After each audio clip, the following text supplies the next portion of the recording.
Greetings. My name is Omar Daniel, and I'm a composer. And it's going to be my pleasure to be in Calgary on the 30th of January for a show by the Land's End Ensemble. And I'm lucky enough to have two works that are going to be performed on that show at the Rosa Center.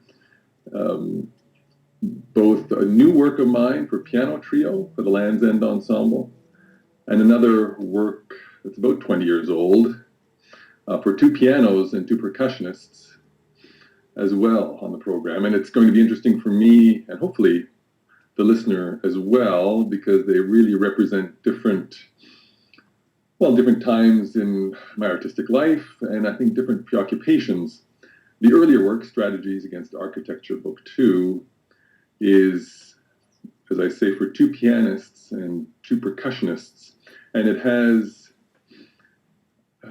a bit of youth in it, I would say, meaning that I found for myself, and I also find with young composers that given the opportunity to write a work, they'll try and put everything they can find at the time into that work. And so that piece of mine contains a lot of things, both musical ideas as well as instruments, percussion instruments. The pianists actually are asked to do certain things.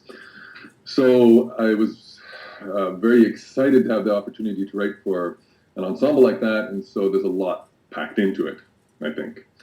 The piano trio, which is just written, fresh, as it were, is different, is much different. It's more spare in a certain way, more distilled, and I think that it represents this time my artistic output. It's not programmatic. The strategies against architecture is programmatic.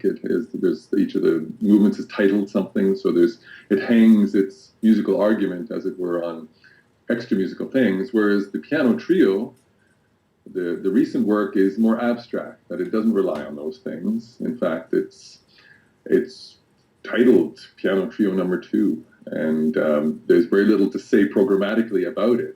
It exists as a what I would call a pure piece of chamber music. So it would be interesting for me to sit in the audience and to partake in something that is very recent, and also something that I haven't heard in quite a long time, and that in a certain way represent different aspects of my artistic vision, as it were. I also want to take this opportunity to thank the Land's End Ensemble for commissioning this new piano trio through the Canada Council. It's been a pleasure to write it and to be involved with the ensemble, and it's going to be great to hear them play it. And I'm also looking forward to Ayun Huang, who I used to know a long, long time ago, and for her participation, along with the other musicians in my Strategies Against Architecture Book 2. So I hope to see you there.